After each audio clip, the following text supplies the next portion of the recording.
welcome back to Auto Transport Intel. It's Thursday. It's noon Central Time. That means it's time for Dispatching Live, where we do load board search advice live with Sue and Jay. And we got 90 minutes to spend together, so thanks for joining us. Please do join the live chat, say hello. Let us know what search you're looking for, what advice you're looking for. And actually, we got a topic we're going to talk about today. Setting boundaries. You know, if you're a dispatcher and you're working with a company owner, with drivers, there are certain things that you do as a dispatcher, and there are certain things you don't do.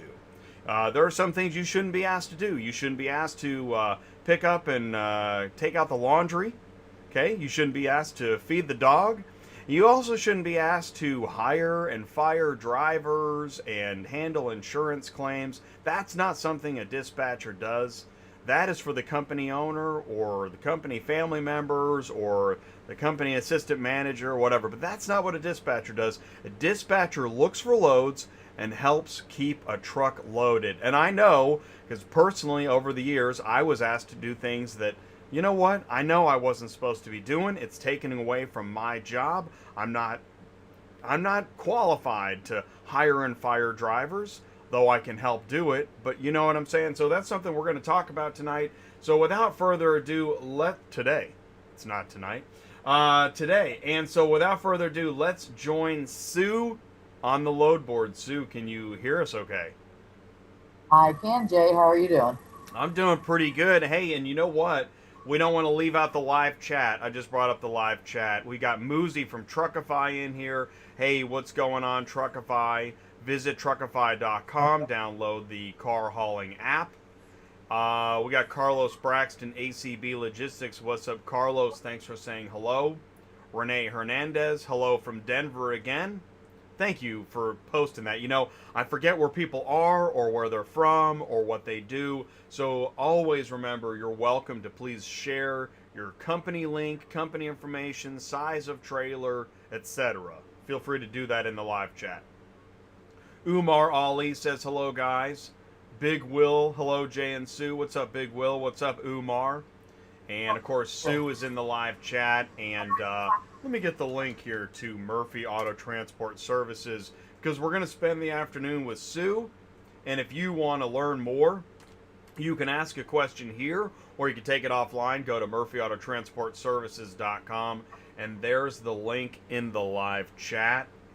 All right, Sue. So we'll wait for we'll see if people post, you know, what they're looking for and how we can help. Oh, by the way, Exotic Hotshot is here. What's up, Exotic Hotshot?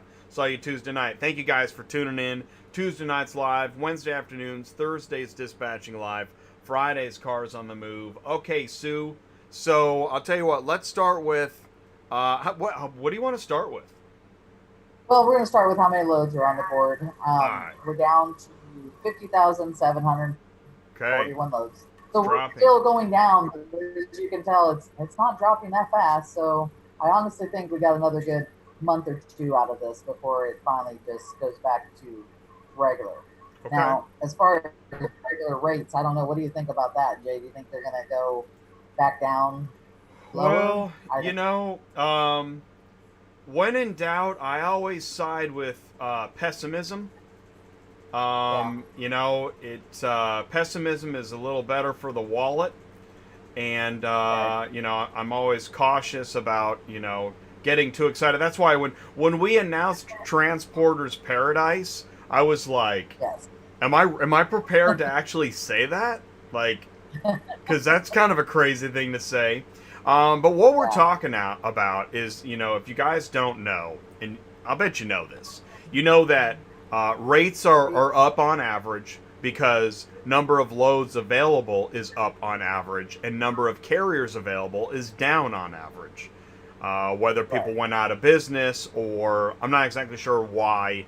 I'm not sure why the capacity and availability of loads is so much higher than expected. And it even translates into the dealer and auction world.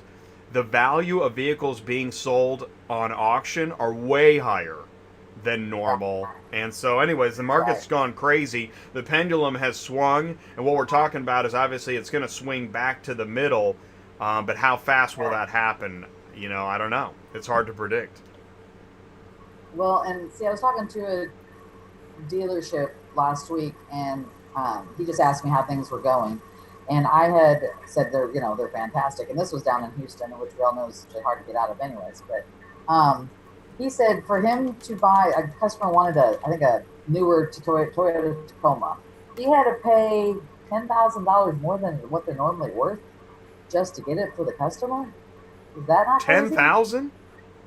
Yeah, that's what he told me. 10,000. Holy cow. $10,000 more than what it was worth. So, and he said, and we can't keep anything in stock. They're gone as fast as they come up. And that's true, because I was out shopping myself for a truck from me and my husband, and we looked at them, and they were gone the next day. If you didn't buy them, they were gone. It's crazy. So it is.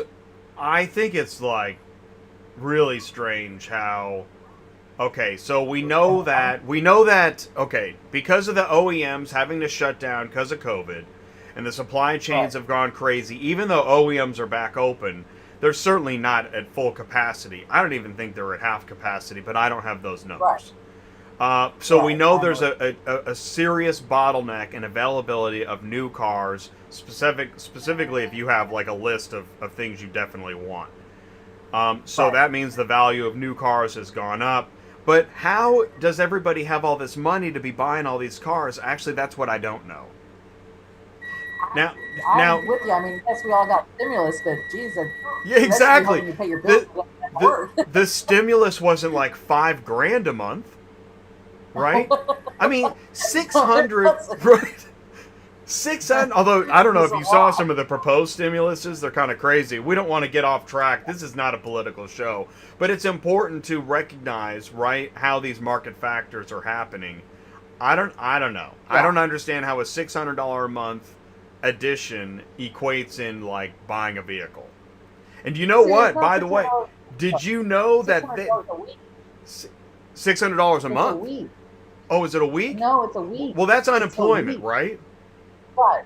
No, okay. The stimulus was your $1,200 per adult each person. Okay. And then $500 per kid, period, and that was done. But if you're collecting unemployment, you don't roll over and say, "Honey, let's go get a new car."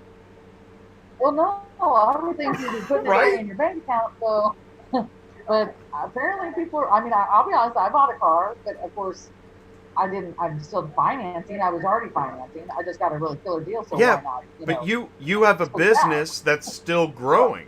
I mean, right. Although, I mean, when we look at it, and then we're going to get back to the show, but when we look at it, as much as I don't understand people that are really upset because they can't go to the bar, is probably as much as I don't understand people that are collecting unemployment and getting a new car. And by the way, that rhymed. So, okay, let's get back to the show. What are we doing? Okay. Well, I was looking for a load out of Dallas for my 4 car, because he's going to be there tomorrow. And so I pulled up what was in the area, which I already checked the 4-pack, but I'll show you what I got. As you can see, these are just a minimum. What I put in was a minimum of 2 out of Dallas going to anywhere, because you just do that. It's the easiest way to find good fan loads. So this guy right here, I don't think I did it. This guy at Hyundai of Columbia, Tennessee, listed all these vehicles at 70 cents a mile. Okay, Hyundai of Columbia. Yeah, so I took this pack right here. Nice. He can fit all that for 73 cents a mile. That's stuff you don't usually see. Now, granted, this one, I mean, he's paying $2,300 on this one, but this is going to be hard to fit on anybody but a big car hauler. And then they're going to go with less, but for that kind of money, you could probably do less. You know what I mean? Well, you know what, and you know what's interesting? I'm looking at, I'm trying to figure out. Well, obviously the money reflects the marketplace right now, but look, he's got 9 ratings, so he's paying. Would you say he's just because it seems like the more experience people have, the lower they pay. Yeah, that could be. I mean, it could be just. You're right. It could be that. That's what I've always thought. I've kind of seen, which really tells you something. So I would say what the negative is for. He's a new car, used car dealer of Hyundai of Columbia, Tennessee.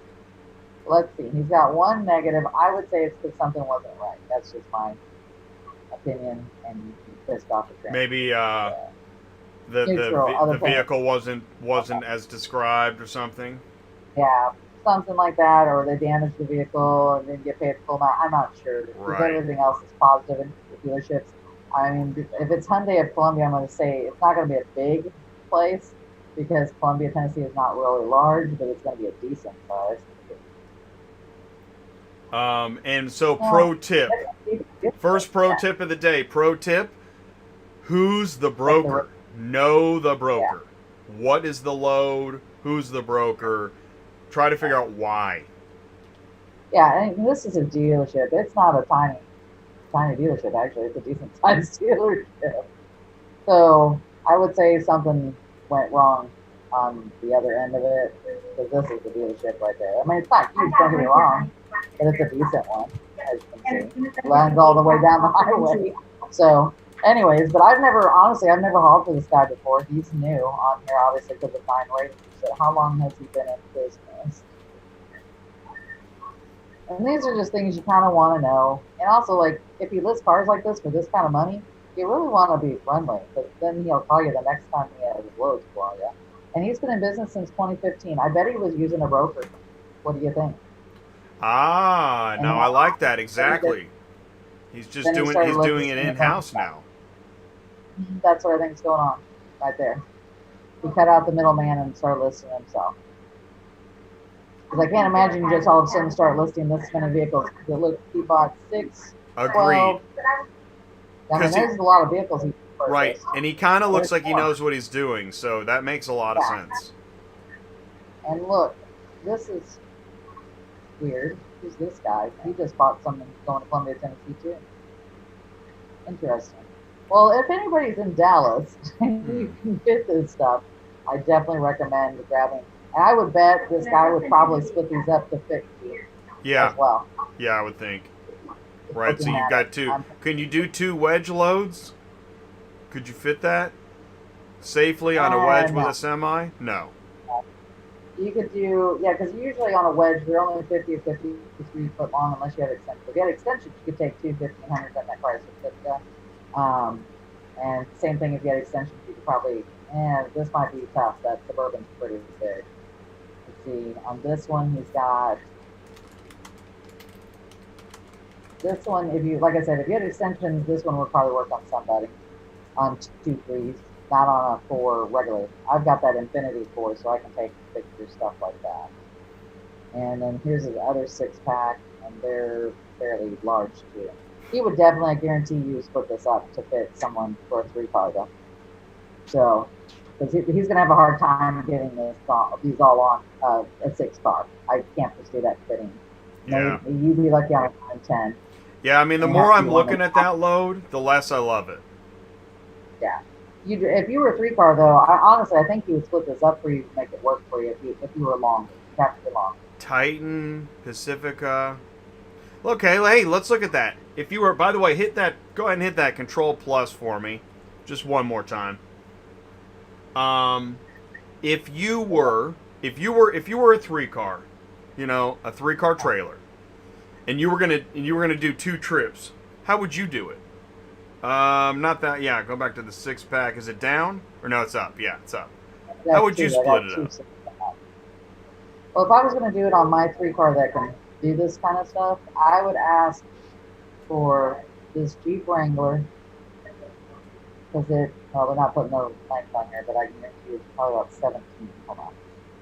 Jeep Wrangler, and it's an unlimited, so it's the 4-door, so it's bigger. So he's probably 188.4 is what that is. So he's about 16 foot. I'm calling it Jeep Wrangler a he. Okay, so he's 16 foot. The Tacoma. Oh, I hate this. You could definitely take that Jeep Wrangler, one of the 1500s, and then I would ask for this Chrysler Pacifica down here that he's got. That's how I would do one of my packs, because that would be, you could fit that. But you're going to have to be at least 53 foot, just so everybody knows. That's what I'm going to say, exactly. I mean, no matter how you slice it, this one is not a simple puzzle. if I did it that way, I could put it on my 50-footer. He could overhang because if you add up those three, you're looking at about 52 feet with the 1500, the Pacifica, and the Jeep Wrangler. So you could overhang on the front and the back. You'd be okay on that load for a 50-footer. Now, if you wanted to take someone with extensions, say that's 56, like my guy, I could take 2 of the F-150s and then a vehicle. He could actually take 3 F-150s too. They would fit. So it just all depends. It would be tough. You're going to have the right, see how big this thing is? Yeah, see that passenger van's big. You need some more cars in there. You might only be able to do 2 and then grab somebody else. Honestly, that's pretty big.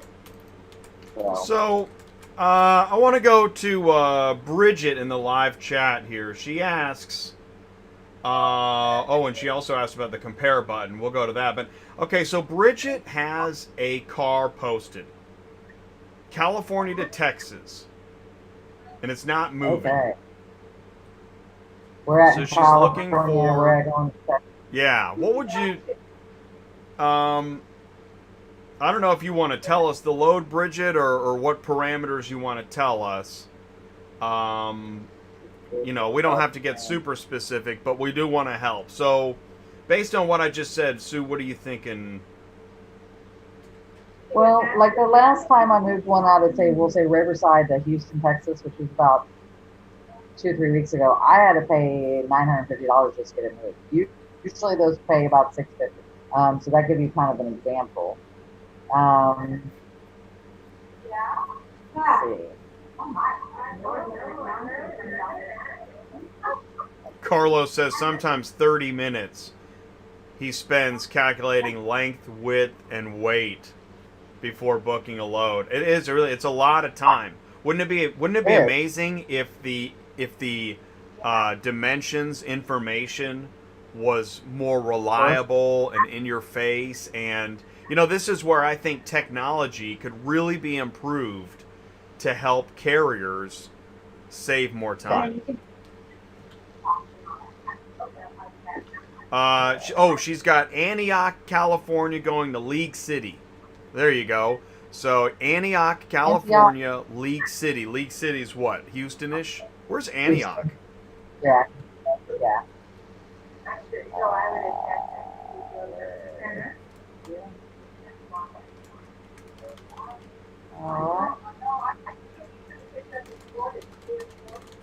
Let's see. Amy, who are you talking to?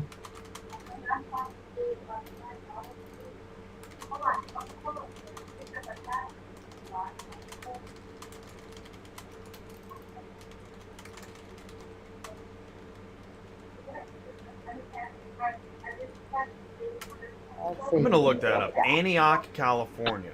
I always want to know where a city is. Let's go to... and Google Maps is my favorite maps. I'm not into crappy maps.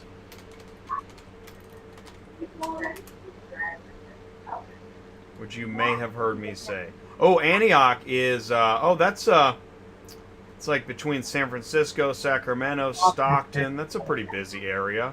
So Antioch shouldn't be that hard of a pickup. And League City is Houston. So what's the problem? It's got to be the rate. Right? Well, he picked up from a resident. Let's call it, man. Let's call it 2,000 miles. Okay. What kind of vehicle is it? Hold on, I'm going through here. Let's see here. Antioch. I don't think it's the Impala.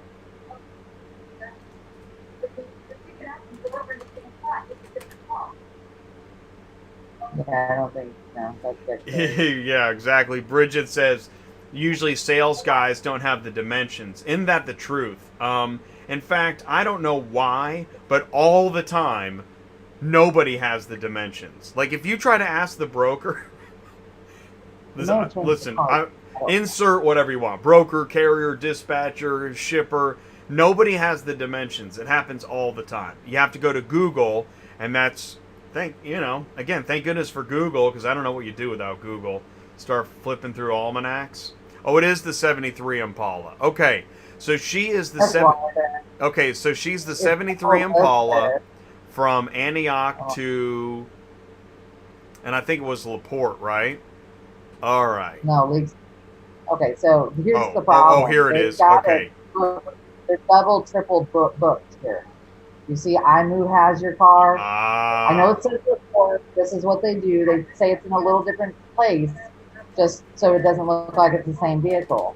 But iMove Auto has it. Get Carrier has it. If you're at Merck, your customer has called around, whether they have contracts or not. These two are notorious for listing these cars or not, whether they have a contract or not. And if you look at their prices, it isn't moving at $13.25. It's probably not going to move at $8.05. Whew. Yeah, that sucks. Yeah. So wow. I would say your customer has called around to these people too. You know what's interesting, and that is, yeah. What? So there we go. Show it again, because I was still on the live chat. You got it's right there. Yeah. So the customer, the shipper, what did they do? I think this is what usually happens. They will call around to several different people, get quotes, and the broker will just automatically put it on the board whether they have a contract or not. Or the customer could have agreed to this too, not knowing that what they're doing is hampering moving this vehicle. Because when you see these multiple listings like this, usually nobody wants to call because they think it's not legit. And I know this is your car. I know it's a different year, and I know it says LaPorte, but this is what other brokers do. They don't want to put it on there exactly the right way, or they were told the customer was a different thing. But also, like I said, if you look at this guy has it listed for $13.25 and it hasn't moved, it's probably not going to move for $8.05. Honestly, with the rates the way they are, and we're talking about this being up by San Francisco, which nobody likes to do, you're probably looking at this higher rate. And you know what? Also, what I do. Yeah. No, go ahead. What I do, when I find a broker that's listed my load, I don't list it. And just so you know, you can see these on there when you're giving them a quote. If you're doing the compare thing, you'll see this stuff. And then let the customer know, hey, I can't list this. There's other people that have it listed. You need to call them, have them get it removed, and then you go and list it. And then you make them sign a contract with you if you didn't already. Or you can also, I've done this, I've called the broker that had it listed and say, hey, I've got the contract, you need to remove this. And I'll get them off of there. Because what happens is when they see these multiple listings, nobody's going to call you for these loads at all. But you know what's going to happen, and this really blows. There's going to be a new dispatcher or new carrier that thinks there's 3 Chevy Impalas. Yep. And then when they find out it's only one, they're not going to call anybody back. Well, yeah, or they may have based that load on having 3 and we're not there, so now we can't fix it. I've had that happen to me many a times, and then I screwed and had to start all over. It's a nightmare for everybody because, yeah, I mean, and let's say you do. Actually, one time I sniffed it out. I found the broker that actually had it, got the dispatch. She did all that work. Carrier goes there and it's already gone. Yep, I've had that happen a lot of times because it was double booked. And sometimes you may not see it. Like, say, for example, that you booked that load out as a dispatcher for the driver, and those other 2 weren't on there because apparently they maybe already had dispatched it to them and they already picked it up, so you wouldn't even know. Like, looking at this would scare me. I would be going, hey, I don't want to do this because someone else may slide in there, grab this vehicle while I'm on my way there or a couple days before I'm there. So that's why Central tells you cannot double book without a contract, and you can give a negative to the other broker that has it listed, just so you know. So you can do that if you have the a contract with this customer. If you wanted to go and give people negatives, you could definitely do it. I don't. I give them the common courtesy and calling them and saying get it off of there. If they don't, then go for it. Right. Not everybody's going to do that. And what I want to say is, do me a favor here. So for Bridget, open a new Central Dispatch tab as if you just logged in, and just go through the motions how you search as a carrier. Because, right, she's a broker, right? So you click on find shipments, search vehicles. Yeah. So find shipments, and then we're going to put in where you were at, which was, we're just going to put in San Francisco, like if I was in San Francisco. Okay. That's going to give me a 100-mile radius of that.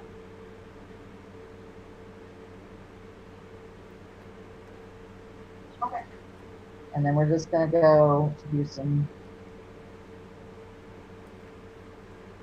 And say if I was looking for good paying loads, I would have put in like a minimum total pay.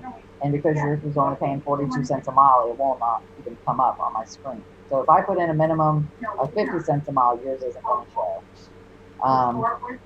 So let's just say we put a minimum of 40 so we can see what you've got on there. And this will also show you kind of the comparable rates for this area and what they're getting. So you can kind of predict. And this compare button that's on here for Central, I don't think it's really accurate with what's going on in the world right now. Right. That's right. She also asked that. Yeah, the compare button.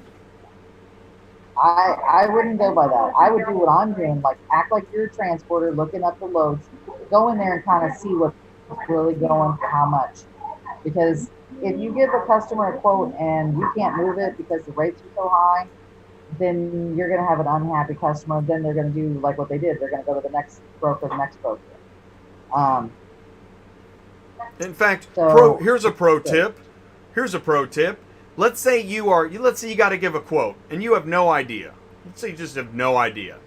Run that search and add 10%.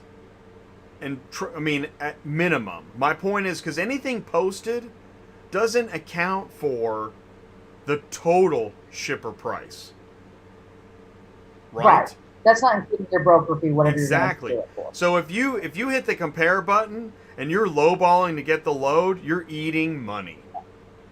That's my guess. And I've had it happen where I've had to pay out of my pocket just to get a car moved because I promised them a certain price. So there's that, and you also don't want to come back to your guy and say, "Hey, I was wrong about the rates. It's X amount of money more than what I told you." That's true. Which happens all the time. And man, when you have a new shipper that Googled cheap car shipping, good luck with that. Hey, by the way, honestly, Sue. Oh, go ahead. What were you going to say? I was just going to say, I give them a higher rate than what I think it might cost. That way, and this is what I do, is if I get it cheaper, they're like even happier. Like, oh, great, you got it cheaper for me, and you're awesome. You know what I mean? So keep that in mind, too. Exactly. Hey, and that's just a business principle. I mean, for anybody in business that plans to stay in business, always give the highest rate you can, because you can always come off of that. And you can say, yeah, well, I'm going to give you the nice guy discount or whatever. Hey, by the way, Sue, we've got in the live chat, Yerot 504S. I think he's looking for a dispatcher. Do you have an open spot? I do. Mike has an open spot. Mike has an open spot. What's the best way to contact you? You can send me an email or give us a call. It's Murphy Auto Transport 31 at yahoo.com, or you can call us at 417-273-0021. I think now is an excellent time to run the ads. So, ladies and gentlemen, please hold on to your hats. Murphy Auto Transport Services. Are you completely stressed out from all the calls and the contracts and the verification of loads when nobody answers the phone? Call Murphy Auto Dispatch Services today. Murphy Auto Dispatch Services has over 15 years of experience in the transport industry. We are your office while you are on the road. We book, we verify, and we bill out your loads for you. We have an excellent accounting staff and an even better dispatch team. Give us a call today at 417-273-0021. Or if you want to email me, it's murphyautotransport31 at yahoo.com. Give us a call today.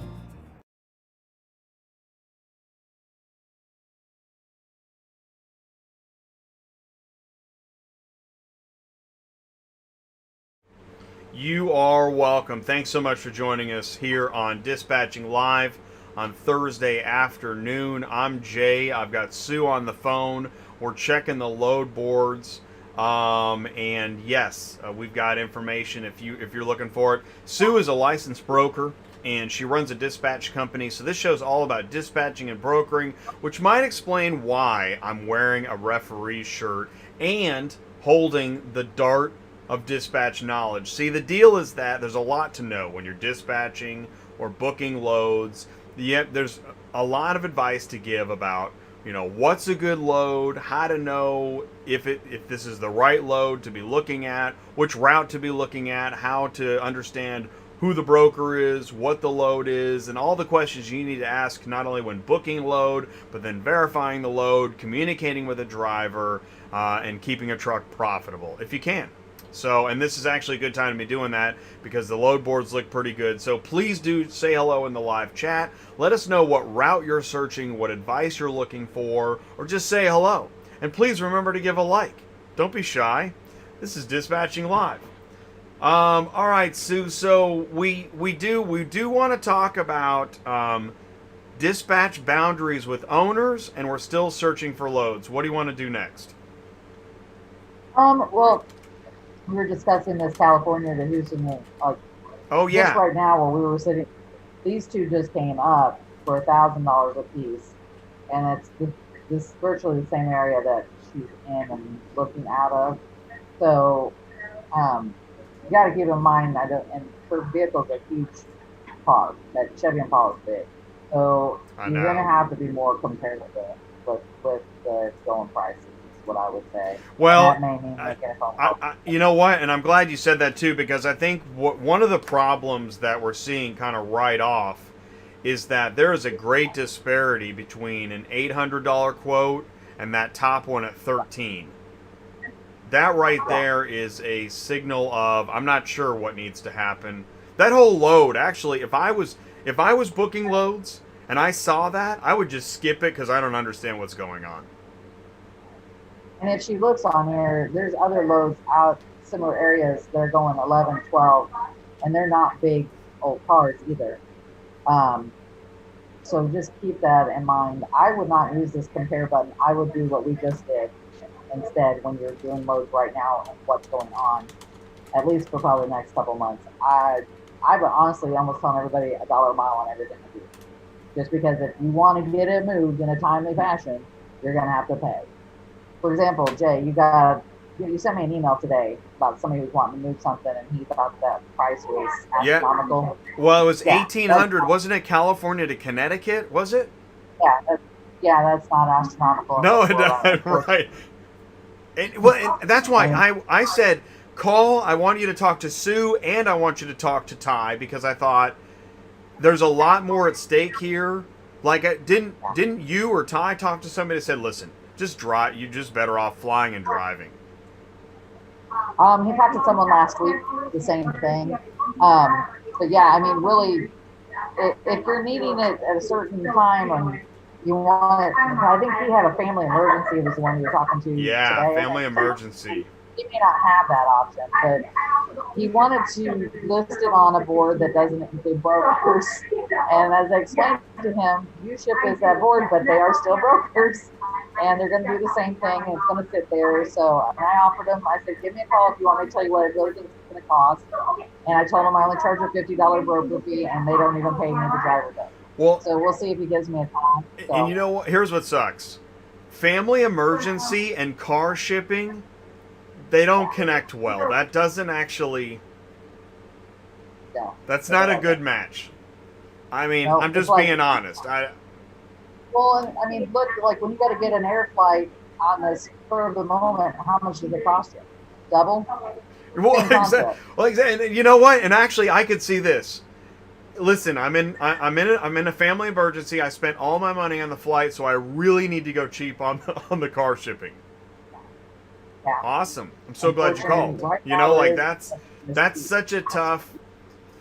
Yeah, I feel this is why I'm wearing a referee shirt. Is that I feel like we're caught in the middle of problems, but this is a business. This is not just a charity organization. I hate to say that, but I have to.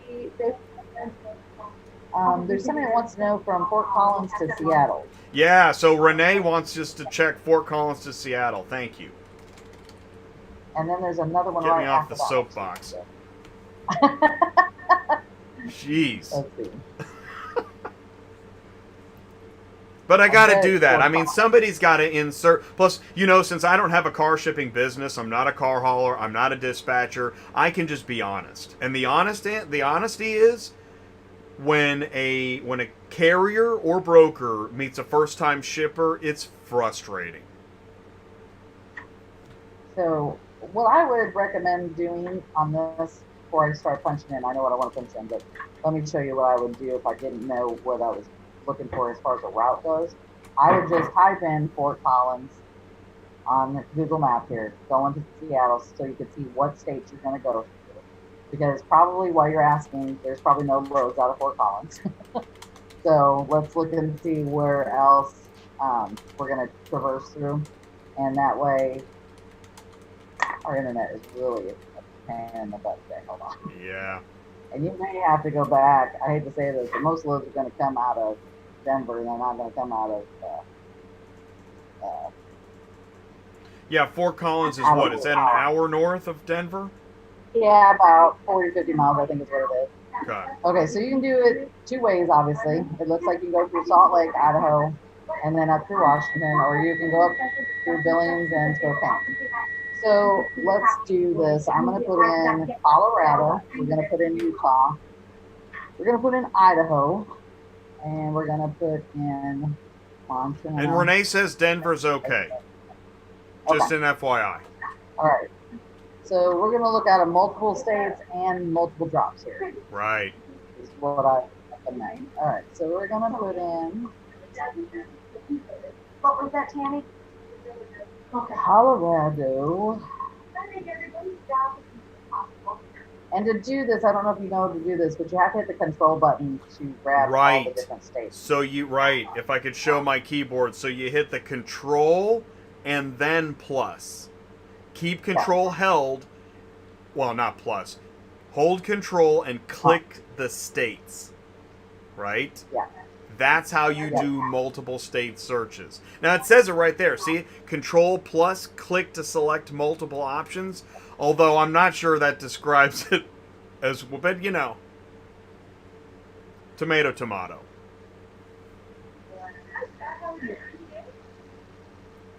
Washington and Idaho is the final destination. And Montana. Keep going past them. And while Sue is still putting in her search filter settings, by the way, did you see that from last week, Sue was giving some pro tip advice on Central Dispatch load board search filter settings. I made a standalone video edit. You can check that out on YouTube on Auto Transport Intel. And thanks for joining us today. If you've got a request, please put it in the live chat. If you want to share your company information, just say hello, give a high five, give a like, tell a friend, etc., yada yada. Please do that. Live chat is a big part of the show, and we really appreciate you being here. And Sue is... So what are you searching? You're doing Colorado to Seattle, and then you did multiple states to multiple states? Well, what I did was I did Colorado, Utah, and Wyoming, going to Idaho, Montana, and Utah. Let's see what's on here. I have a feeling it's pretty slim picking, but... Yeah, the Northwest always kind of is. Yeah, it is. It's hard to get in, hard to get out. I'm surprised. There's 128 loads on here.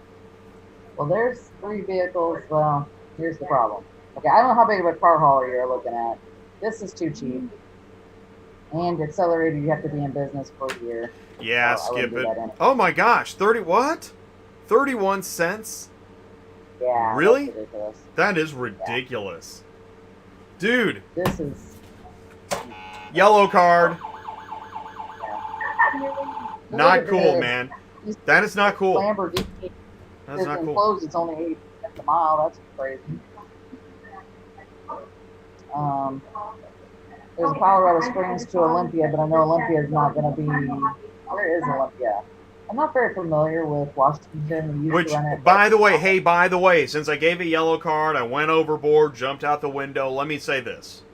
Those cars are priced for a 9-car hauler. Oh, But there you go. that's true. But it's still low, and this is not like this is not an easy peasy route where you just throw it on cruise control and go to sleep. I mean, this is the Northwest, so I still don't think that's a fair rate. But I just want to give that caveat. And also, it's in Colorado Springs, so it's way south of you, and it's not ready. Look over here; it's not ready till 8-9, which is fine. By the way, are we looking for Renee? Are we looking as a carrier? We're looking as a carrier, right? Yeah. That's all. Yeah. Okay. All right. Just want to make sure. Carrier we're looking at.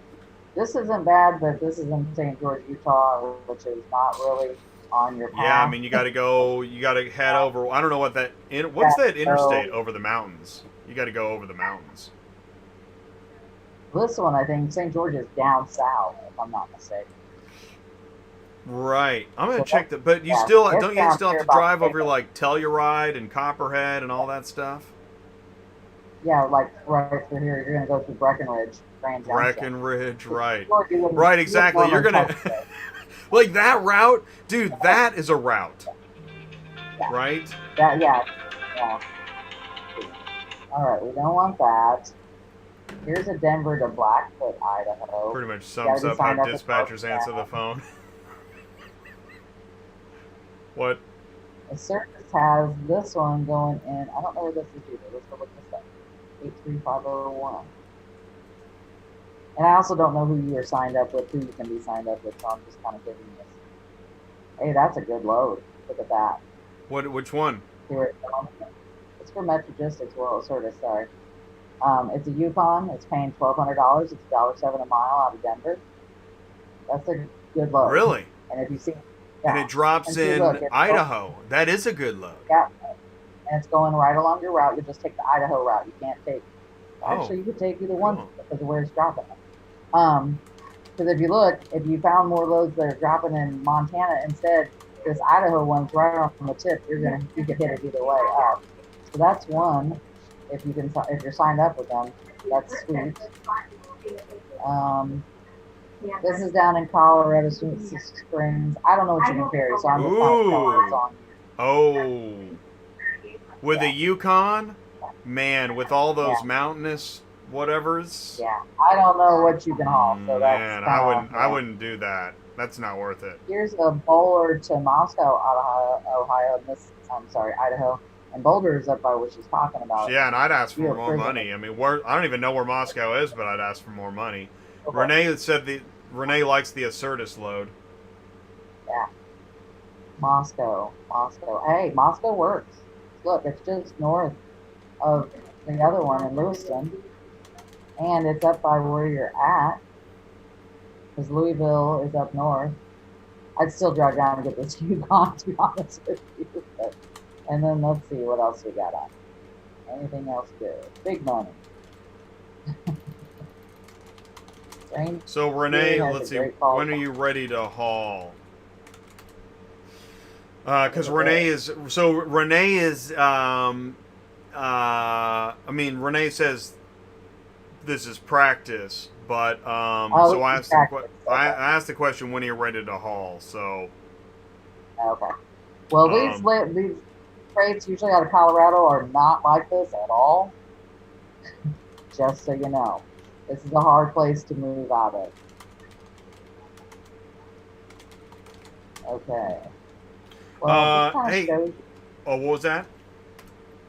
I said this is kind of showing you what's on here. Yeah. But like I said, they're not going to stay that way. Acertus has another one on here going on all the way into Bellingham, but I think that's across the water, isn't it? Can't remember. Do you remember, Jay? Bellingham. Oh, is it Bellingham over the water?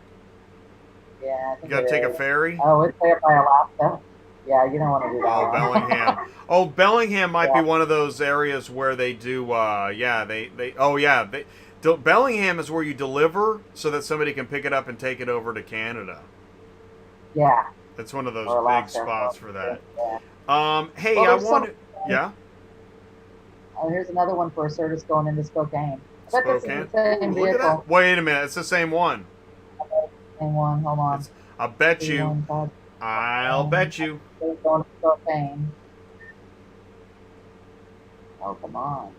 Where's it at?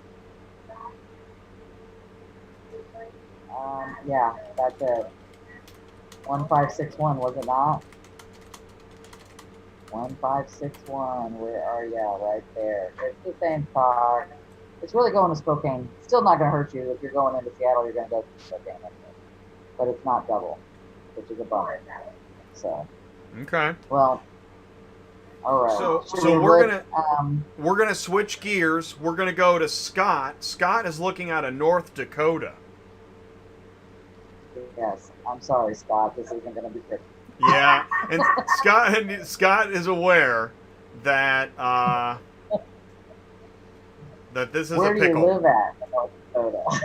I'm just going to put North Dakota, period. Okay. Okay. And in the winter, it's going to get even worse. I'm sorry. Oh, sweet North Dakota. Let's see here. North Dakota. And I'm just going to put 50 cents a mile on. I'm going to look it up here, too. Let's see where it comes up here. That's right. It is true. If you put it in the live chat, we will search it for you. We're looking for Scott for North Dakota. We're going to go to Big Will out of Mount Juliet. So get on the list. And we still have to have our discussion about dispatcher boundaries. Yeah. That's coming up. All right. So We'll there's do that a total at of 90 codes on here right now. North Dakota. That's for the whole state. Right. So I don't know where you live. Maybe you should give us a little bit more information. I might offer some. What city, Scott? Let's see here. But it looks like they're all over the place too. They're not just going like this is the same vehicle. That's a double broker right there. If you're new, you can't haul for ready. Ooh, these are not good. Did you find that?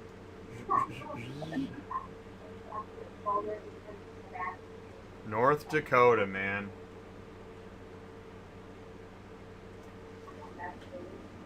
Looks like there's a lot of stuff going to California, but it looks like a lot of options. So North Dakota to California is a route. That's a pretty wide channel. I live in Watford City, but used to deadhead to Minneapolis every time.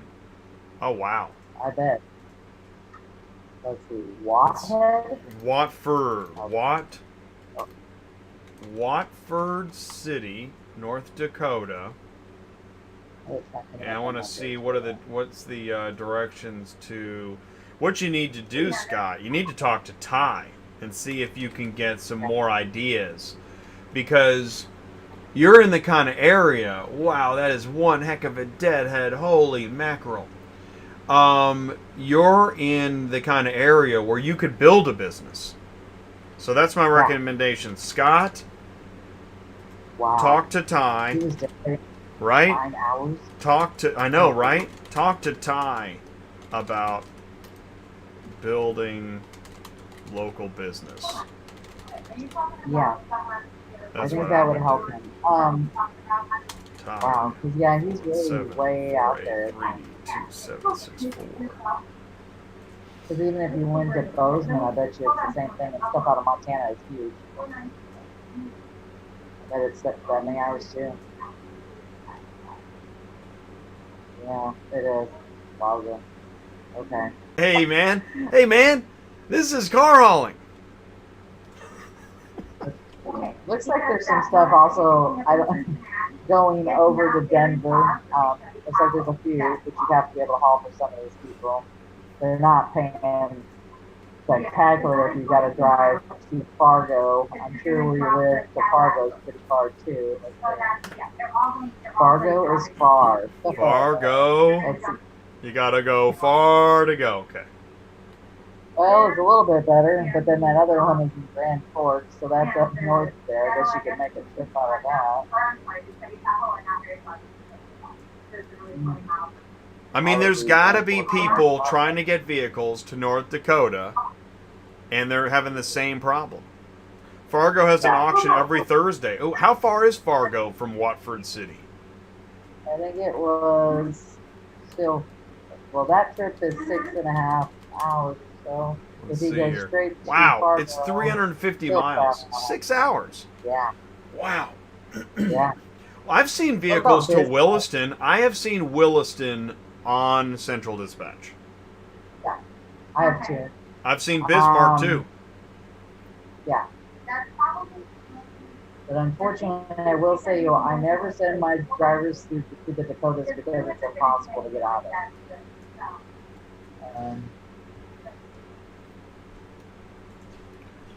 Yeah. Everything is just sporadic. And that's a pickle. Yeah. And if they are on here, I've noticed a lot of double brokering, so it's probably because they couldn't get them moved, and they had to do that. I would even go, if you're going to go solicit business, I would go to Bismarck. That's going to be another bigger place than Fargo. Put out your card, go talk to people there, because I guarantee they're having hard times moving vehicles in and out. Okay, but all you have to do, okay, but I have to go, I mean, here's the thing, what I would do, he's right, he probably has to go to Minnesota to get out of there. There are loads from Fargo going over to Minnesota that at least pay your fuel. They don't pay much, as you can see, but they pay your fuel. But then again, Minneapolis is decent right now, but eventually that's going to fall to the wayside too, and it's going to be hard to get out of there. And I'm sure you're used to the winter, so I'm not even going to mention that. Yeah, these folks are not. There's stuff Hey, in Kansas City. somebody sent me an email. Did they call me too? Identify the correct vehicle trim, options, packages, and features in minutes. What? Oh. Okay. I guess this is somebody that was watching the show. That's awesome, man. EPA Analytics. Look what can happen if you watch Dispatching Live. You know, by the way, it's just really interesting, is that I've noticed something. And I'm going to point it out. Because that's what we do. And I've been watching, so the dispatching has become more popular to discuss on social media. And I'm not saying I invented dispatching on social media, but I feel like I'm part of that current and trend. And so there's a lot to know about dispatching. And what I like about, because there's a couple other shows that I think are interesting, but not getting to the point and not sharing actual information seems to be an overall problem on video and webinars today on social media. Is you see some people like stumble around for many minutes to try to get to the point. And on that note, we're going to get to the point. What's the point, Sue? We're searching North Dakota, right? Yeah, I just went through all of them. Like I said, a lot of them are double brokered. I'm sure he has a tough time. I have no doubt. Unfortunately, I don't have any magic to tell you about North Dakota at all. Other than I totally agree with Jay. Get a hold of Ty. Building up your business around the dealerships, because I know you got dealerships in your area. Building those up and trying to work out, Time to learn more about stuff is what I would do. All right, so here we go. Okay, there's a video. Thank you, Bridget. So check this out. This is kind of neat. Bridget wants me to share the information I just got. Okay, so there's a video. Here's the name of the video. And here's the link. I haven't seen the video yet, but it talks about identifying the correct vehicle trim, options, packages, and features for more accurate valuations. And this is a video by EPA Analytics. So, hey, well done by utilizing the platform. That's awesome. Which is, now, I think that's what I was trying to get around to. I think that's a unique feature that we have here on Dispatching Live. I've heard, other restrictions of these people aren't invited, that guy can't come in and talk. Yeah, we got all these walls, and you got to fit in this different box. And by the time you fit in that box, you can't share any of your commercial public service company information. I don't have any of those rules here, clearly. So just join the live chat. What are you looking for? What information will help you? And in 5 minutes, actually, we're going to go into setting boundaries as a dispatcher between the owner, the expectations of what it is that a dispatcher does. Big Will, I haven't forgot about you. I'll tell you what, let's do Big Will's search, because we looked up North Dakota and it just, yeah, that's a tough one. It's there, yeah. So what am I looking at for Big Will? Big Will wants to do Mount Juliet, Tennessee, and I guess he's looking for gold bars out. I think I just took his gold bars. We just took a really sweet 2-pack out of Mount Juliet going up to Cleveland that we're paying really well. And the auction was yesterday, so most of the good stuff that comes through will happen yesterday, but it will continue today and tomorrow, just so you know how Mount Juliet is. Let's take a look. Well, you know what? On a sidebar, let's talk about auction day. Why is auction day so important to know? Because if you send, for example, like for Mount Juliet is Wednesdays. So if you send your driver in there on a Monday, obviously there's not going to be hardly any cars there to choose from. So you want to end up on the days they're having the auction. Actually, I prefer to show up on the day after the auction, because you can book them on the day of the auction for your driver to pick up the next day, and you're not having them sit there at the auction waiting for the loads to come out. So what I like to do is we keep track of them. We call usually all the auctions, or if you even go online, almost every one of them will tell you what day auction day is, and that way you can kind of keep track of it. Well, anytime you come in, you want to roll in there like either between Wednesday and Friday, typically. And you know what? You just brought up a good point. How does one know what day an auction is having its auction? Yeah. We'll just go to it right here. It tells you right on any major one. If we go to Manheim, Nashville, I think it's even on Facebook, to be honest with you. I think they was advertised their auction there.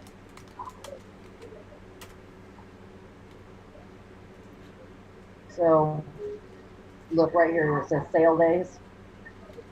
You can click on that. Ooh, sale days. And this will tell you what days they're having them on. This is a good pro tip. This is pro tip stuff right here. Yeah. So this tells you this. It also tells you their hours. It tells you their date hours, which this isn't totally accurate because of the COVID. I think it's 7 to 9 instead. They haven't fixed that. But every Manheim will tell you this stuff, so you can kind of keep track of it. And if you're a dispatcher, those are the things you want to keep track of. You put it on, spreadsheet or whatever you want to do. Keep it in front of you.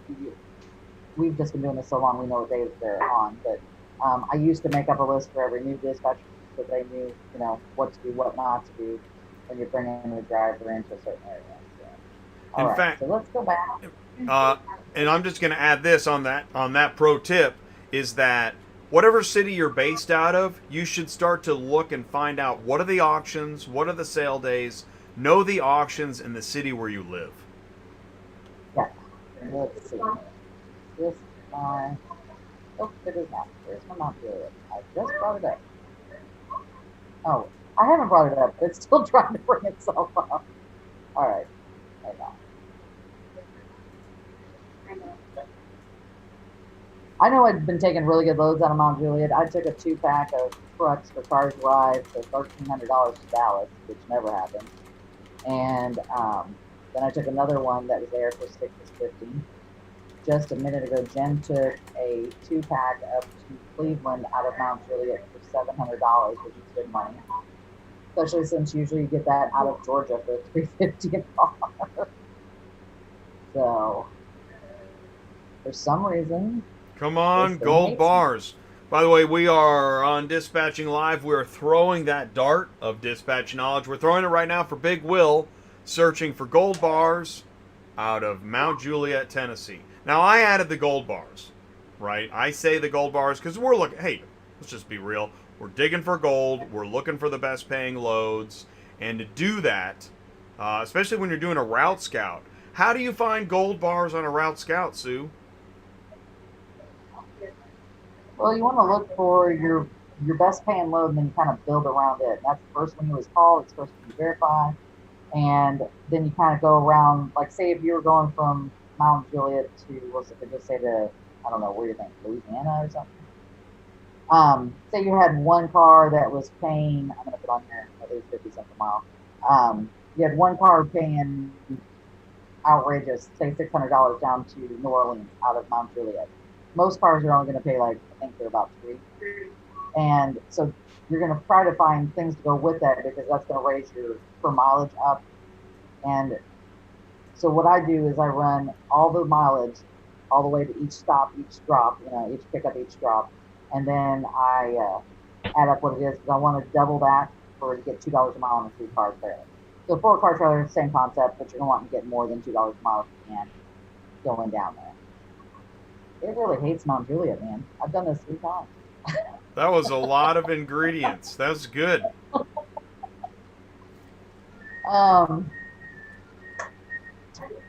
This is crazy.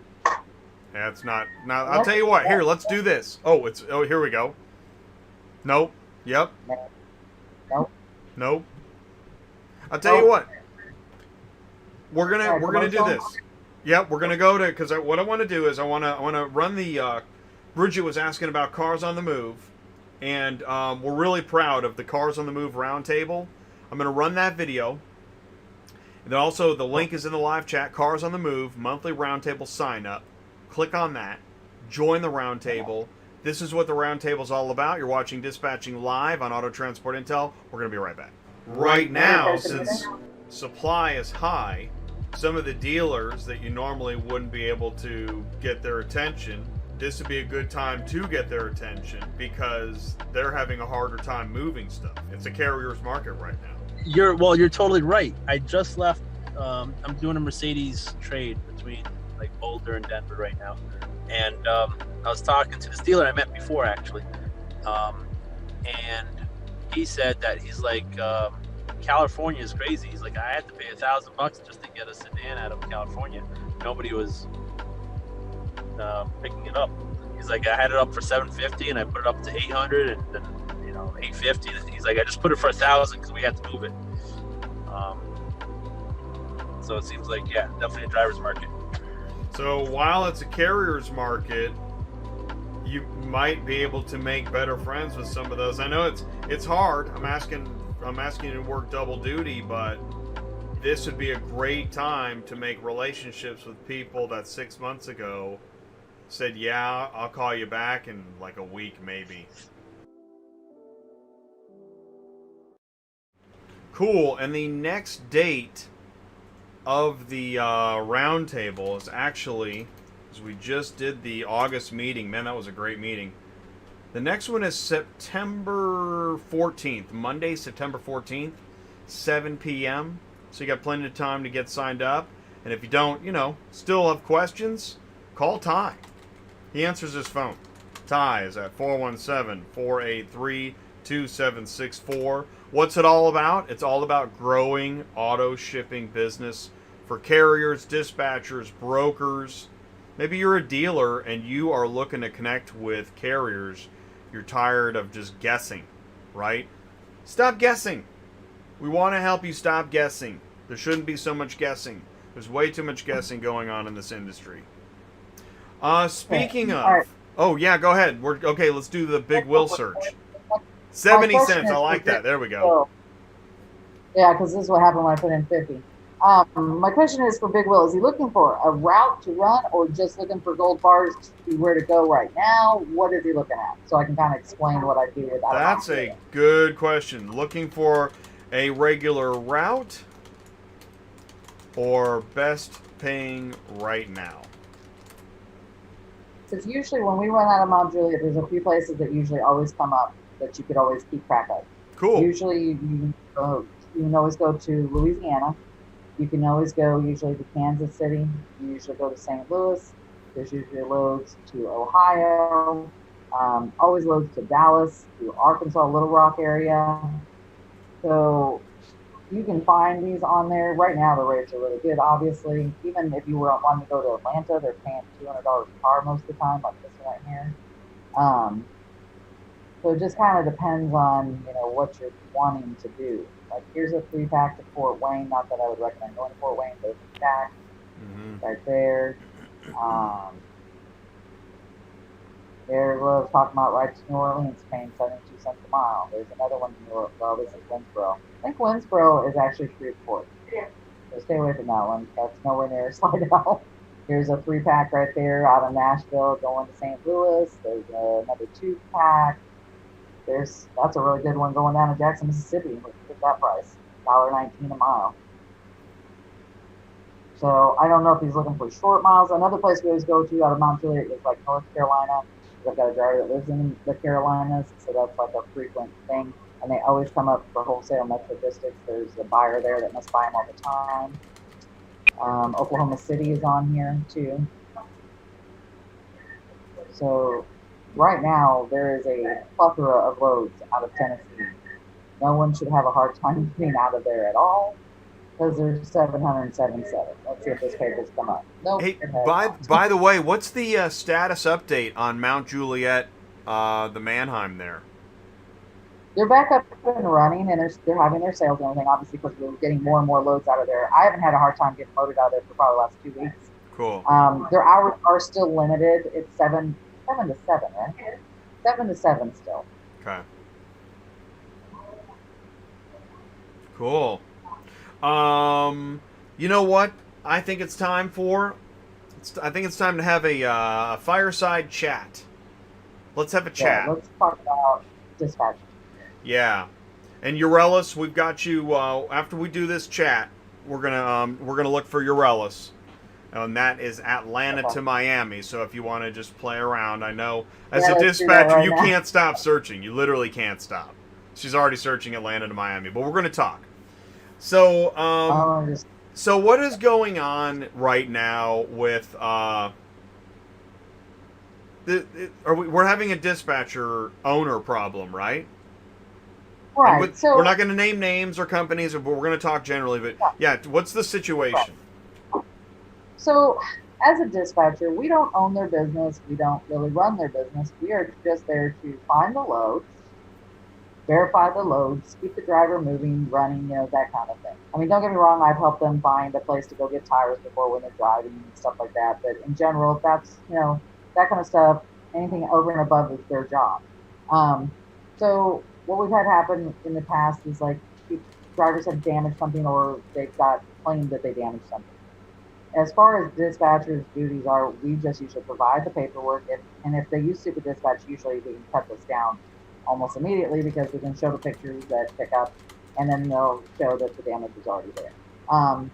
But we've had some situations with, instead of it being an owner-operator, it's a owner with a driver, and the driver did some damage, and then they want us to handle it all. And that's not part of our job, like contacting the insurance company or negotiating, what we're going to really pay or anything like that.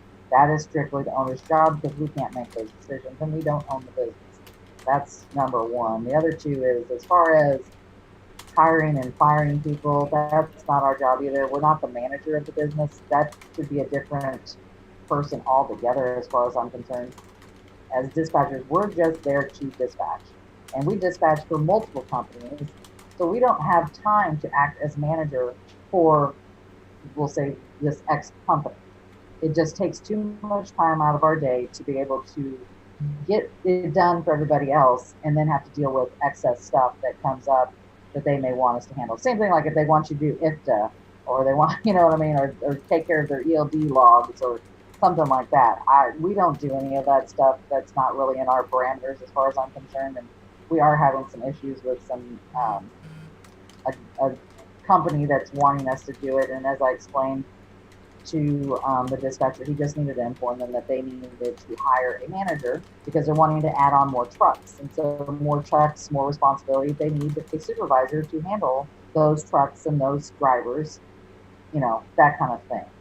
And I just think sometimes that as dispatchers, sometimes maybe the companies think we do more than what we're supposed to do. So sometimes I think we should write it out. This is our, this is what we're responsible for. And my contract states exactly what we're going to do. But that doesn't mean people aren't going to ask for extra because you know how this goes. Everybody, if they can get some more work out of somebody for free, they're going to do it. But we just don't have the time. I know if I was sitting there dealing with some of the stuff that this dispatcher is dealing with, I wouldn't be able to look for loads, and then that's going to hurt my other business. And those other businesses understand this is all we do.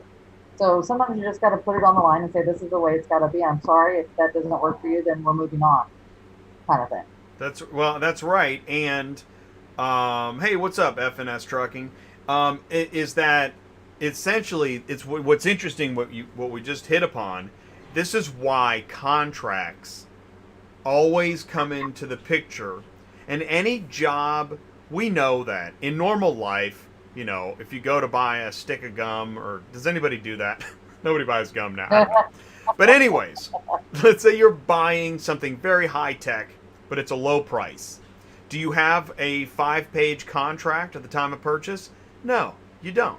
You know, right? You buy it, you shop at a kiosk at a mall, assuming we still have malls and kiosks. But if you buy something at a kiosk at a mall, you don't have a 10-page contract. But this is why contracts exist. Because if you're going to have an ongoing relationship, if you're a service, you got to have a contract. Because whoever your customer is, if they don't have the boundaries of what it is and what you don't do, it's a problem. And it needs to be in your contract, which is why, as an entrepreneur, it's hard enough to have everything else, but you also have to have a contract.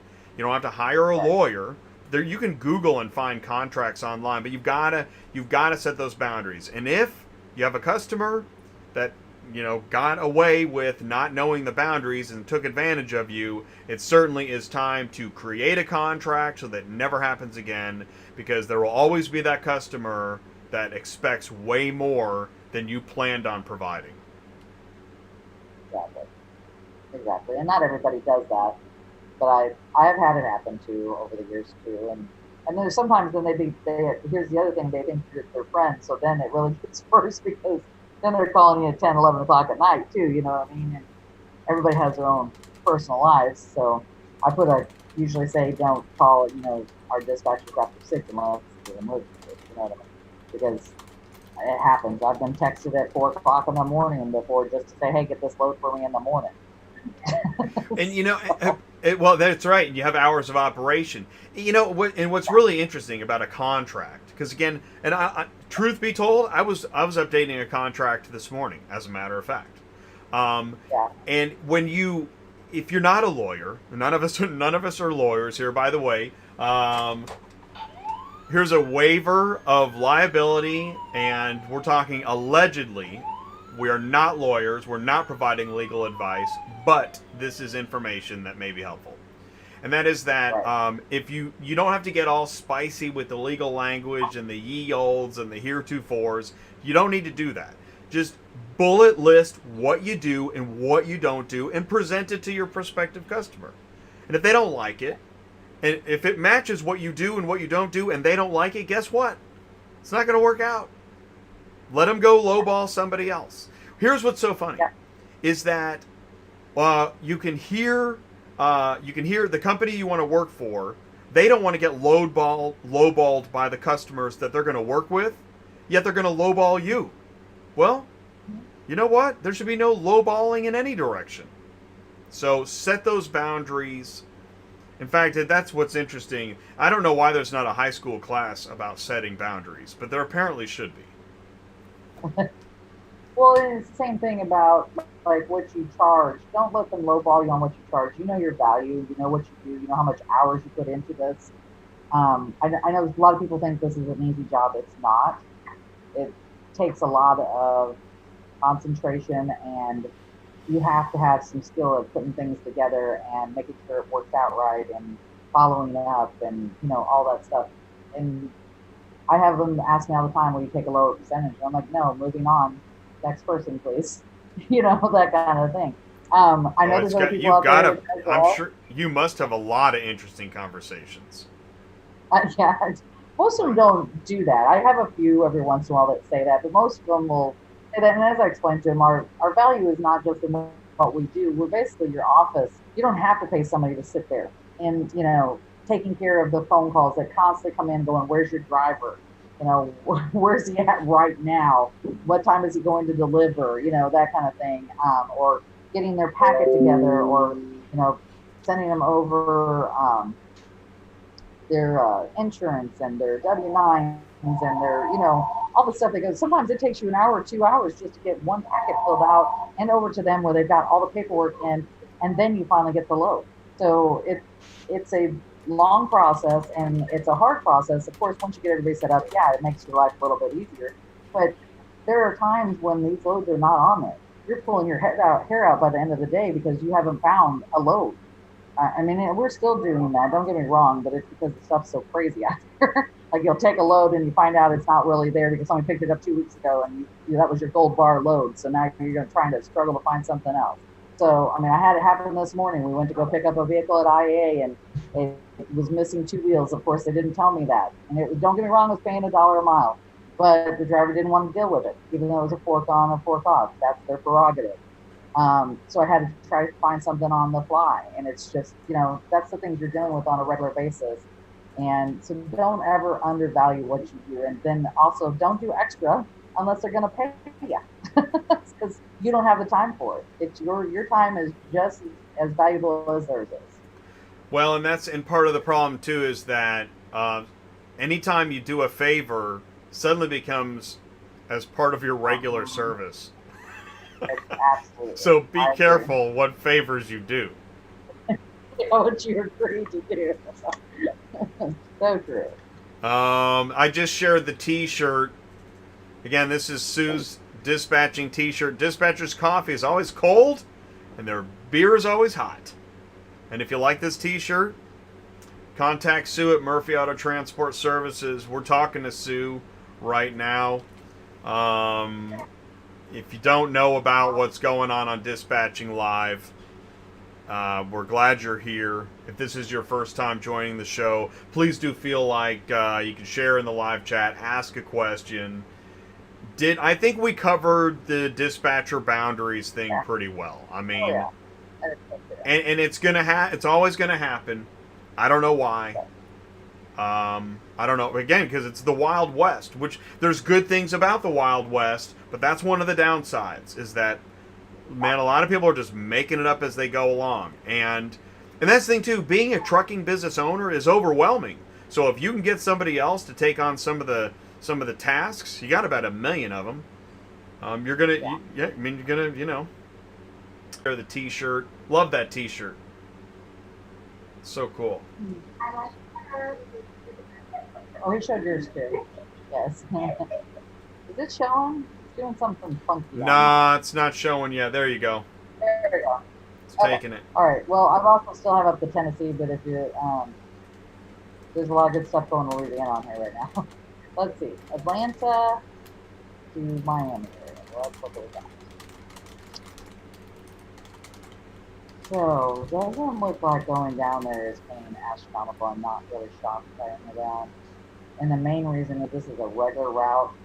These rates that probably didn't go up because of that. Now, out of Florida, I'm sure they're super high. Yeah, actually, Atlanta to Miami, now that I think about it, during tough times, this is a tough route. Yeah, they usually pay these crappy rates. If you look, boy, these rates, these are low rates, and it's good times. Yeah, and wow. But I think it's because there's so many drivers that do this run, they can get away with it. So I haven't seen the prices change for this run at all. This is about the same thing. This is one of those routes where I think you're fighting a lot of 9 cars, aren't you? I don't know if they're 9 cars. I have a 4 car that lives in Jacksonville. Okay, it's just that, well, that's the thing is Miami, there's not many directions to go. You go north. Up the coast. Yeah. I mean, some of these going to Jacksonville are paying better than going all the way to Miami, which is sad, but it's true. Totally. I mean, there's a Naples for right way. That's a good Plus, and Urellis is a 9 car. Plus, Fort Lauderdale, that area is so trafficky. It's it's like a major city. So if he's a 9 car, he's probably looking for a multi-pack, is what I would suggest. Yeah. And I'm not. I didn't do it that way, but A lot of the stuff is Jacksonville. See, that these, I mean, Miami 200, 300. E-car has a mixed unit 400. I don't know what it is. And I think e-car requires you to have additional insured, so I don't know if everybody understands what that means either. Additional insured is an extra insurance policy that you give to the broker that says that if that car gets damaged, they get paid first before anybody else does. And it usually costs the transporter money.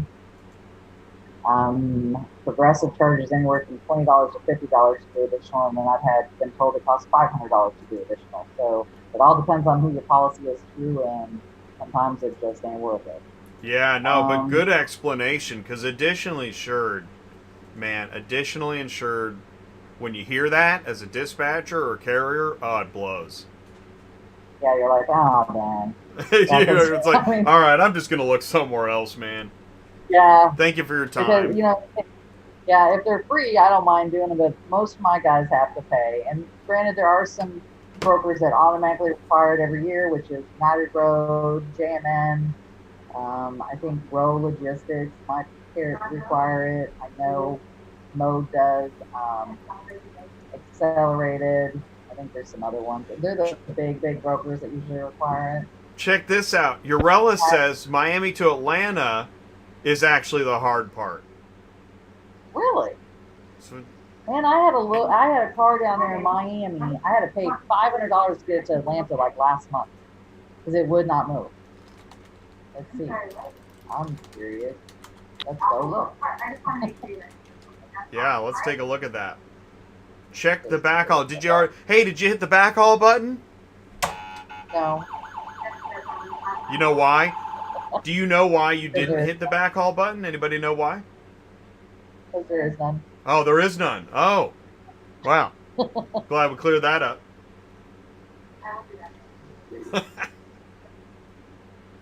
Oh, okay. No, Atlanta to Miami is the tricky one. Yeah, okay, that's what we were thinking too. But yeah, but Miami to Atlanta, that's no picnic either, is it? Or is it? It should be. Right now, I think there's 7,000 loads just out of Florida, but okay. I'm sure what he's having problems with from Georgia to Florida is most of them are going to Jacksonville and they pay like crap. And I bet he's having a hard time finding multi-packs because I wouldn't want to drive around all of Georgia picking up 9 vehicles. No way. Wow. Yeah, because I mean, everything in Miami, look, or they're up north, Cartersville's a co-part or IA. It's only paying $300. So I'm sure he's having problems with this stuff only paying the 35 to 45 cents a mile range. Would be my guess. And my Florida coming back is not up yet. So we'll just keep it. There's a 6-pack to Tallahassee. I know there's nowhere near Miami, but okay. Just offering. Well, because here's what I'm wondering. So Urellis is based out of Florida. Yeah. And he likes to be home like every other night, kind of. That's what I'm guessing. Yeah. He's right. There's just not a lot going that way. I mean, I just asked if Urellis has any customers or if it's just all load board. I don't mean that in any derogatory way, but what I'm getting at is, you know, if you have customers that are putting you on your route, then I can see why we're searching Atlanta. But if there are no customers dictating why you're going to Atlanta, then I'm assuming there'd be other cities that Miami to like New Orleans or like you said Jacksonville, or maybe there's Mississippi or Tennessee. South Carolina or southern Georgia, right? Yeah, or Tennessee, Nashville area, usually there's loads from Florida there. Right now I know there's a plethora of loads coming out of Florida no matter where you go. But I had a driver on the like Florida to North Carolina. We did that route a lot. That's pretty common. You can go to Raleigh, you can go to Charlotte. The loads going to Miami are just horrible. Well, honestly, just so Urellis is all load board, so should we switch up the route? Maybe look at other possible delivery locations? Well, and I would also suggest this. I would contact, if you live in Miami area, go around to the dealerships and see if you can't get some hookups, because they do this. They buy cars back and forth in Georgia. So if you just start building up your own customer base, and talk to Ty about it. I think he's got some drivers in Florida that have done this. Then maybe And you could that at least groundhog's get back. one way He's set up, walking. or at least you're part of the way loaded half the time. So you're not constantly checking this load for you. Because I feel for you, man. There's nothing on here that's paying decent. It's all crap. I mean, you're getting better rates to go to Jacksonville, Florida, or even Orlando on here than going all the way to Miami, which is double the miles. I think. It's just, that's horrible. And I know that's a regular thing. I've done this, so I know.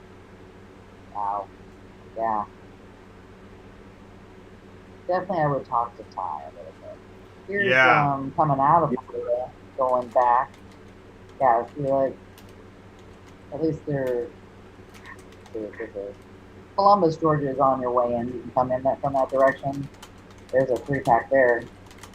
But look, I mean, even they're paying 65, 78 cents a mile from Florida to Atlanta. That's where you're going to make the money at.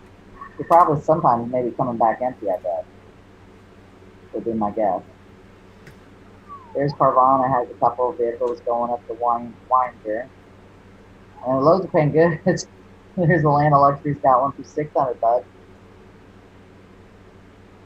Going back to Buford. Carvana has another one. There's another one for Carvana. And Carvana pays fast. Well, exactly. So definitely get on the Carvana load board. How do you do that, Sue? Where do you go? Go to, usually they have this over here, but it's tiny URL. Yeah, it's a weird. It's a weird one. But it's a weird one. It's like e-commerce. I don't know. No, that's not it. Carvana. Try Carvana.com. I think I've done it that way before. Have you? Maybe not. Yeah, they're not putting it on there. Isn't that weird? Getting on the Carvana load board. I thought it was like ePay Manager or something. Well, ePay Manager is where after you're already signed up, that's how you get loads, and I can show you that. But how do you get?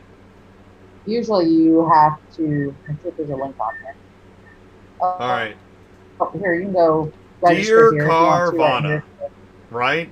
Dear Carvana, I feel like, right? I need to get my my inkwell and my feather pen out. Dear Carvana, how do you get to your load board? There you go. Signed Here's the place to start. J. Right there. Okay. So you went to epaymanager.com. Did you really go to ePay? ePay Manager. Yeah, I went to epaymanager.com. This is where we usually just check in. Right there is where you log in. But it does say, and then what do you click on? Register. Register? Right here down the bottom. Yeah, register here. At the bottom? And then, yeah. So it's not registered with ePay Manager. Wait a minute. However, that's only part of it. You don't see it? ePay Manager Carrier Home. Oh, ePay Manager Carrier. Okay. Yeah. Okay, I think I got it. Okay, so Carvana load board. You go to ePay Manager. It kills me. You go to epaymanager.com /carrier and then click on register. There you go. Yeah, okay. Register like that. And that's how you can register for Carvana. I think so, but here's my thing. I think this is just for the ePay Manager part. It's not for Carvana themselves. And ePay Manager is who pays you. It's like a link for that. I'm pretty sure the Carvana is a different one. It's that tiny URL. Do you know what's called tiny URL? Well, tiny URL is just a URL shortener, and that applies to like everything. Yeah, no, I'm trying to remember the rest of it. For the record, I think a little bird told me that Carvana is working on their setup. Yeah. Good, that'd be great. But that was a little bird. Because when you get signed up, you do this first initial page, which I wish I could figure this out, because this is not it. You do all this stuff, you give them your email, and then they send you back an email to verify it's your email. But then they're supposed to send you then another link to get fully set up with them. Allegedly. Where you put in your W-9, like you upload your documents, you upload your voided check, that kind of thing. So it's a different one, and I don't know why it's not listed on here. I've always seen them listed right here beside it. So it's kind of odd. And these loads like this, you can go on the ePay manager and just look for them. If you're signed up with them, like, let's do it. I'll show you how you I love how we're like guessing. So we said this. We said there would be no guessing, and here we are speculating live about where you can get signed up for the Carvana load board, but it's not extremely clear. No, but there is a way to do it. And so this is if the load is a 5-digit number, you can find it on the ePay manager board. If it's a longer number, you have to call to get the load. So let's put in the load right here. And theirs is a little confusing too, by the way. Right. Well, it's basically it seems like it's kind of just a database. And well, no, you request the loads from here, but then you wait an hour before you find out if you get them. So let's see. You have to go to the distribution list if you want to see what everything they got on here as a carrier. So this lists all their cars on here, and you can change them by origin city. If you want them all listed by alphabetical kind of thing, you can move them all around. But they list, little cars. They list multi-packs. So if you wanted this, where you see bid, you would go in here and bid on this. Hey, by the way, here's a 9-pack right there from Advantage. Right, look at that. Look at these 9-packs up on the Carvana load board. Check that out. Urellis, you got to get signed up with Carvana. Do they have a phone number? Can you contact Carvana Carrier Relations? Yeah, you can call the 480 number and, sorry, that's not them. Different person. Oh, yeah, that's right. Right there. And they'll send you a packet too. Here we go. Put it right there. Let me get this. Call Carvana. There we go. That's the best way to call Carvana at 480-447-7959 extension 1 and get set up. Get set up with Carvana. We had the question about load boards. I put the top 12 load boards video link in the live chat. And actually, I think Carvana is number 12 of 12. But that's because it's just the load board just looks like I don't know. It's not a normal load board. I don't want to say anything terrible. It's a load board, but it's very customer oriented. It's just a list, and it's if I want this load, you put in submit custom bid, okay, and you give them your pickup dates, that kind of a thing right there. Then you submit, and then you have to wait. That doesn't mean you get them. You have to wait until they send them to you, if they send them to you. If they aren't going to send them to you, you usually don't hear from them. So sometimes you get a call. I've had them tell me they were gone, but didn't let anybody know, and then you're sitting there thinking you've got a load when you really don't. So it is kind of difficult. Don't get me wrong, they usually pay. Carvana's been paying very well lately, but most of them have been private resident lists instead. Because they list them differently. So, like I was saying, if it's this small number right here, it's on the load board. If it's this string of numbers that ends with, that starts with 2,000 and then a whole bunch of numbers, that is a pickup from one of their facilities and delivered to a residence, and you must call to get the load. It will not be on the load board. And they have been negotiating, so you can get higher rates, just so you know. Right, everybody's negotiating right now. Yeah. Well, they didn't used to. They have been. They've come up with 100 from me before. Well, for how long have you seen companies say, we'll match the rate, we'll negotiate? That's a recent phenomenon, and it is going away. Yeah. It will. I mean, it's still kind of there. If you're in high traffic areas where there's lots of loads and little drivers, you have negotiation room. If you're in an area where the stuff just isn't there, you know what I mean? You're not going to have as much negotiating to be able to do. Like, if you're running Phoenix to, say, Riverside, those loads pay $150 to $200. If you get anything over 200, it's like a bonus. So, and same thing coming back. Sometimes you can get them good coming back, but it's not a regular thing coming back. So if you're going Arizona to California and you're doing $150 to $200 a car, you and I both know that's not enough money to drive around in traffic for hours on end. Don't do it because they're not going to raise the rates. You can ask, they're not going to raise the rates, but somebody else is already out there doing it. Hey, I want to ask a question here. And by the way, Bridget, will Carvana let you post a load for free? No, I don't think so. I don't think you can post loads on the Carvana load board. Central Dispatch is kind of the main free-for-all, and you can get signed up with other load boards to, I don't know exactly what it takes to get signed. In fact, Bridget, you know what you should do, Bridget? Bridget, you should talk to Mark at Superflow Systems and find out what it would take to get your loads posted on Dispatch Center. That actually, you should do that. So here's the Superflow Systems website, and contact Mark. In fact, you can email Mark at superflowsystems.com. That actually would be very interesting. But what I wanted to address is FNS asks, what are your guys' thoughts about just running Pennsylvania and staying in the state? And I want to address this. I'm going to hand it over to Sue first, to Sue second. I'm going to say, here's what I'm going to say.